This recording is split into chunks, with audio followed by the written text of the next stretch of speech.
quick warning before we start. This and all other episodes in this series contain adult subject matter, including strong language and descriptions of violent and non-violent crimes. It may not be suitable for all audiences. Discretion is advised. Hey everyone, if you're listening to this on iTunes, be sure to leave me a review.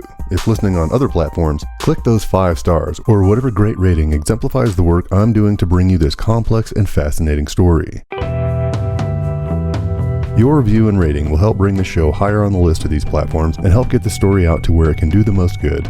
Before we get into today's podcast, I wanted to take a moment and send out a huge thanks to the Wrongful Conviction podcast for the unbelievable work they're doing in the world of injustice and inspiring others to do the same.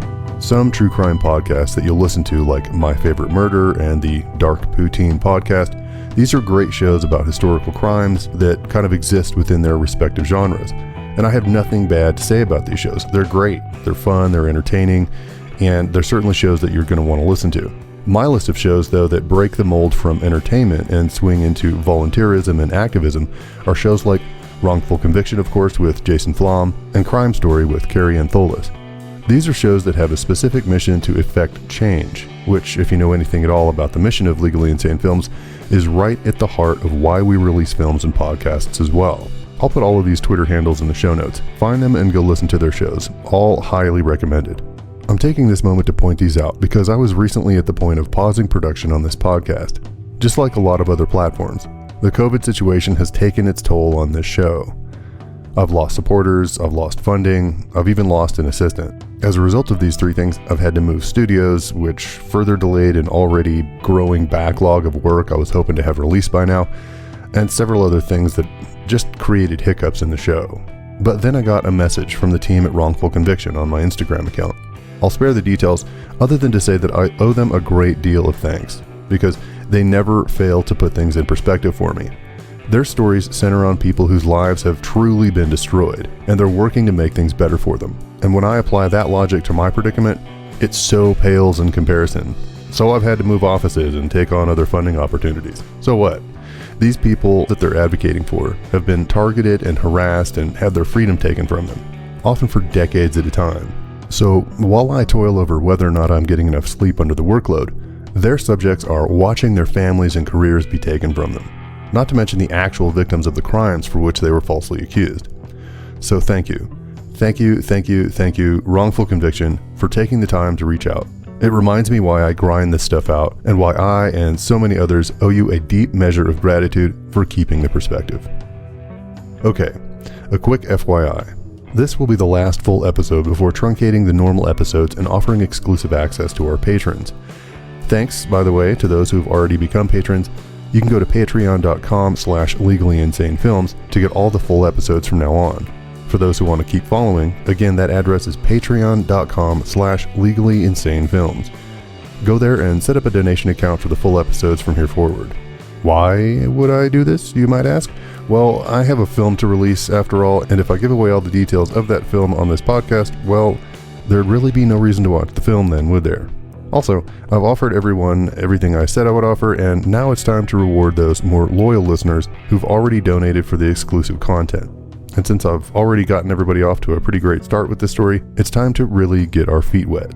Not to worry though, I'll still have regular releases to keep the whistle wetted. All this being said, however, the donations start at only $5 a month and include full access to the entire catalog of podcasts. $10 buys you access to each of the documentary parts when they're released, in addition to the podcasts. So that's 30 cents a day for a full month of entertainment and a real story that's unfolding right now. So it's all very affordable. And since I'm on the topic of upcoming changes, I'm going to start releasing the interviews that I've conducted with my interviewees to spread out the more difficult to make podcasts that involve lots of soundtracks and jumping around to the various interviews that have compiled the story in the same style up till now. It's really a lot of work, so in addition to being able to offer exclusive content while also keeping up with the edits to the remaining parts of the documentary, it's also time to start paying down the bills I've accrued in making this film. Okay, on to the show. In the last episode, we more or less introduced the infamous first mayor of Quartzsite, Richard Oldham. We learned that he came from wealthy stock, that he decided to move into politics, and that once he lost his bid at the county level, he decided it was time to usurp the multitudinous financing options that came with the winter swell of visitors in Quartzsite. putting two key pieces of information together. It was even speculated that Oldham's entire objective was not just to take the water rights from the county, but also to benefit from those rights by establishing access to that water for his own properties, which would be his residences and RV and mobile home parks.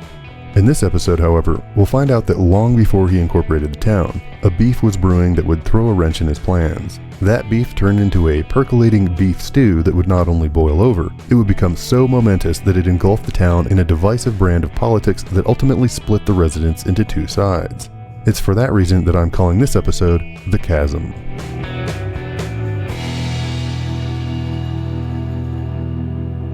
I'll tell you, the town, when I got in here, there was the A team and the B team, the Oldhams and the Birds groups, running around town.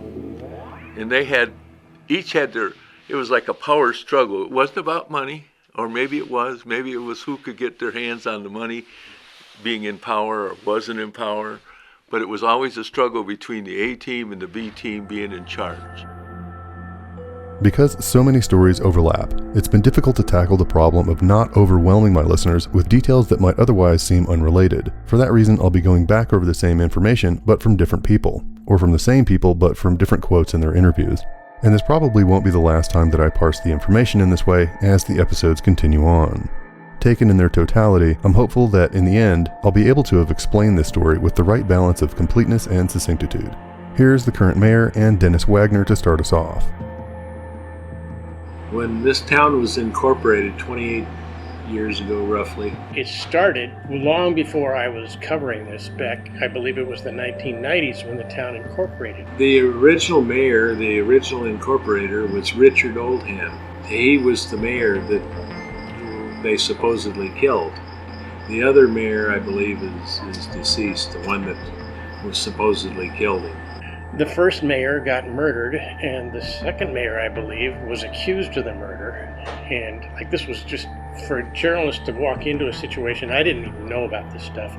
It was like a phenomenal background in the story. I didn't really investigate that part, but it was like, this is the origination point for a schism in a community that continues on for another 2 decades by the time I get to it. Let's start back in the late 1970s and early 1980s. Here's John Gutekunst, Dick Cloud, and former county prosecutor Steve Suskin. Suskin will play a huge part in episode 8 and the rest of episode 7. That was Rex Bird. He was the mayor of Quartzsite at the time. He and Oldham had been feuding. So Rex and Oldham had this dispute over a well that Oldham contracted Bird to dig a number of years before the incorporation, probably in the late 70s, perhaps early 80s. Just a quick note about the sound change that you'll hear in these clips. Part of this audio comes from the September 2019 interview I had with Steve, and the other parts come from a 1995 recording made inside the actual La Paz County courtroom. Dick Cloud will jump in and out as well.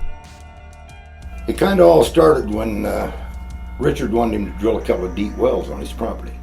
What he was talking about there was a dispute that Richard Oldham had with longtime friend and business partner Rex Bird. They had a dispute going back to the mid to late 80s over a well that Bird had dug on Oldham's property. And he drilled them, and there was a bill of about 50 grand. And Oldham didn't pay him for it. This dispute was so widely known that it made its way into the newspapers locally, but that might also be because the dispute got so ugly that Bird had to take Oldham into litigation over his refusal to pay the bill. According to Cloud, one of Oldham's oldest friends, Oldham concocted a scheme to make it look like the condensation from the lowered subterranean ground temperature was actually contaminated water that was leaching into the well. So after he got them drilled, Richard put a camera down inside the casing and showed moisture inside that casing.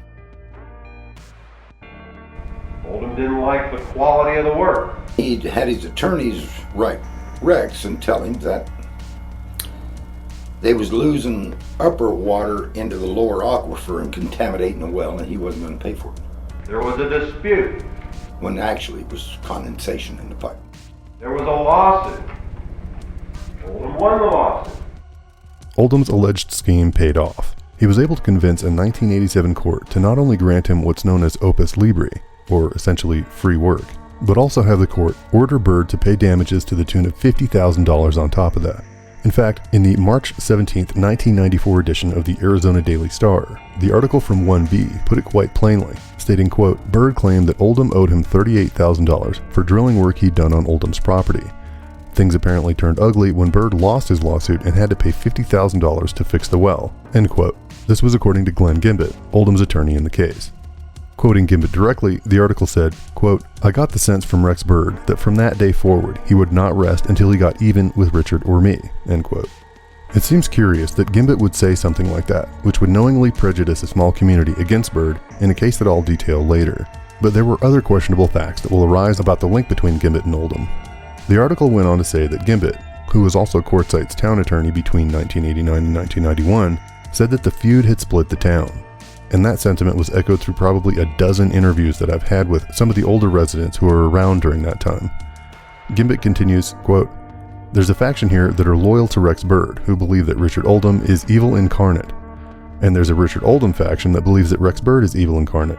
And some of these people are just not that bright, end quote. As the story goes. But he just got the wells for nothing and screwed Rex. And that started friction. Because Rex did things right. You know, if the facts actually were and could well have been that Rex dug the well, Richard wouldn't pay, you know, maybe it's fair to say that those bad feelings were more on Bird's part than Oldham's part. Rex Bird was a ex-contractor. He was a 32 or a 33 degree Mason. Honest man. Good guy. In effect, that $50,000 in cost turned into nearly $100,000 in financial losses for Rex Bird's company. This added enough insult to injury that the two never mended fences. I was never able to find out through the financial records if Rex actually paid Oldham for what the court ordered in its decision for plaintiff's relief. What I can say is that the town wasn't incorporated more than one mayoral term before Bird was brought onto the council. Think about that for a minute. We're in a town of less than 2,000 people at the time. Everyone knew about the civil suit. Everyone knew that Oldham had won, and as a result of the warring factions, Bird had rallied his supporters in an effort to make it onto the council.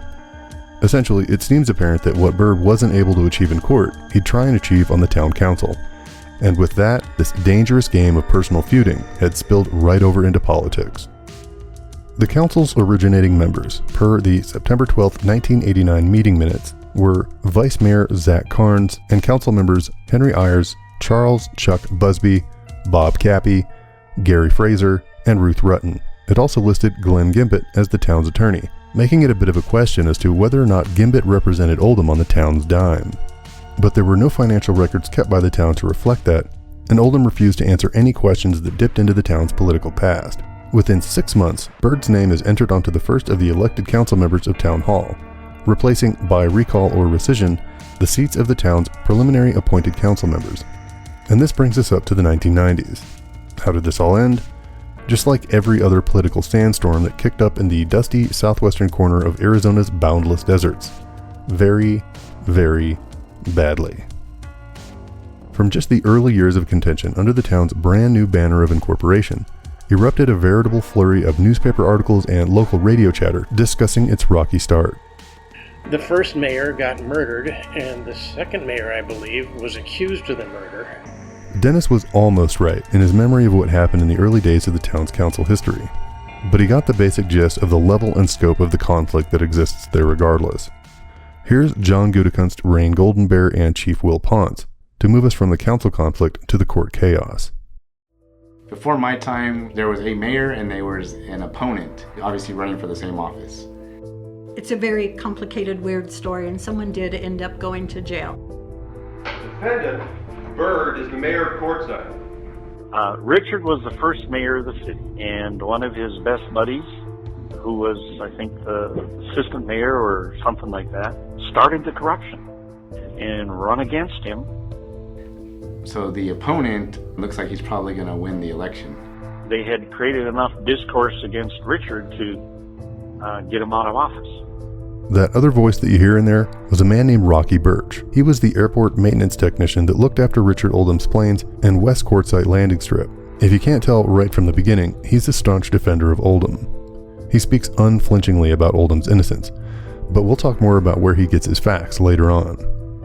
Here they are again. So the mayor goes and pays a guy to kill his opponent.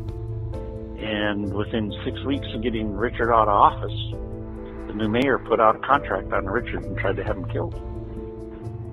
The price was $7,500. It was paid in 20s, hundreds, in rubber bands, and a brown paper bag.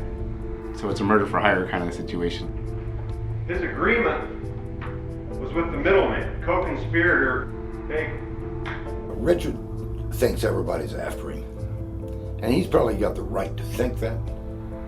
But it's an illusion. Nobody's after Richard. Nobody wants him. Nobody's going to kill him. Nobody wants to hurt him.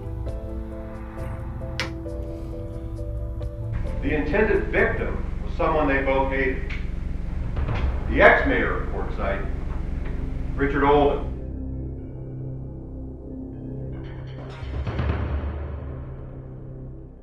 So this is where things get interesting. I'll quickly recap the timeline before we go any further. As I mentioned in the last episode, Rex Byrd was quoted by the Arizona Republic, claiming that Oldham had lost his bid for the county seat, and that he would get back at them by usurping the cash cow that was the 100-fold increase in taxable utilities coming out of the water treatment facility each year during Quartzsite's snowbird season.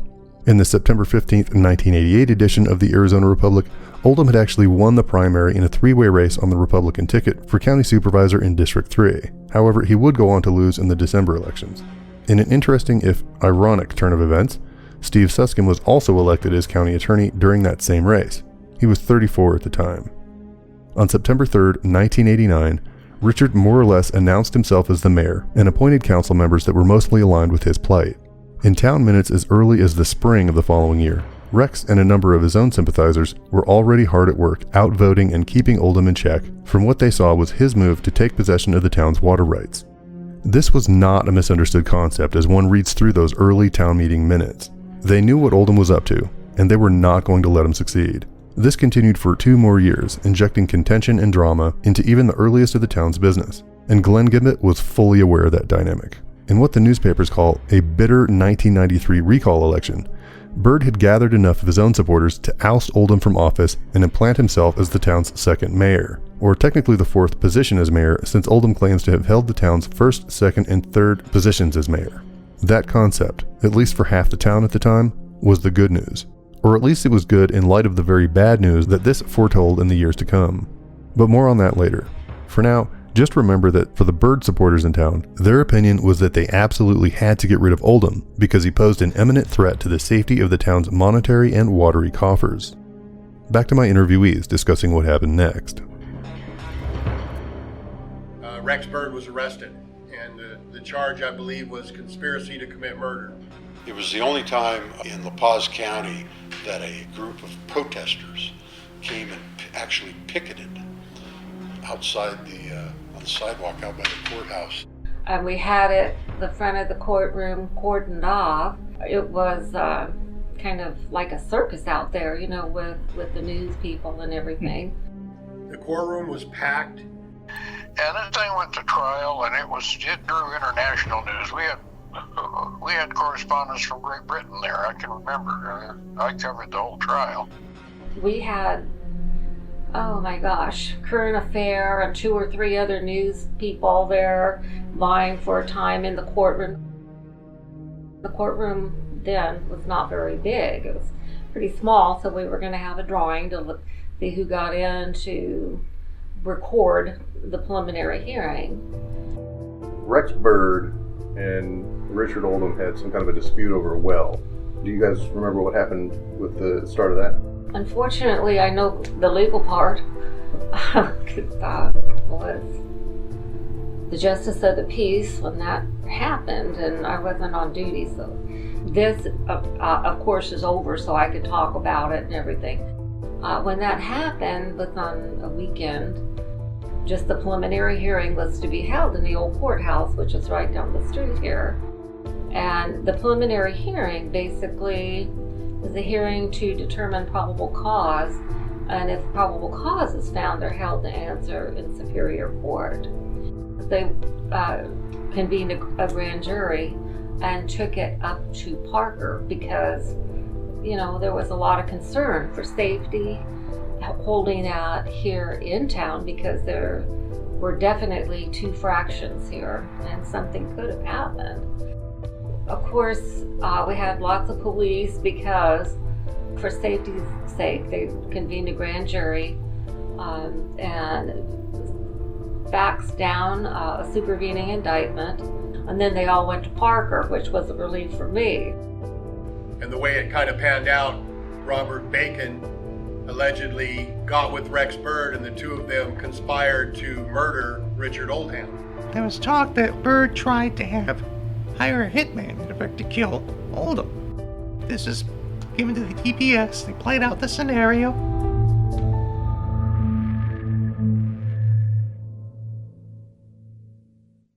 In the next episode, I'll talk about how several law enforcement agencies sprung a trap to catch not only Rex Bird, but also something of a bad boy in town, who not only had a rap sheet that included manslaughter and assault, but who was also alleged to have been connected to a car bombing that killed a newspaper reporter doing an investigative report on the mob influences throughout Phoenix in the 1980s. Thanks for listening to this episode of Big Trouble in Little Quartzsite. I'm your host, Kyle O'Donnell. We'll see you next time. Big Trouble in Little Quartzsite has been a production of Legally Insane Films, LLC.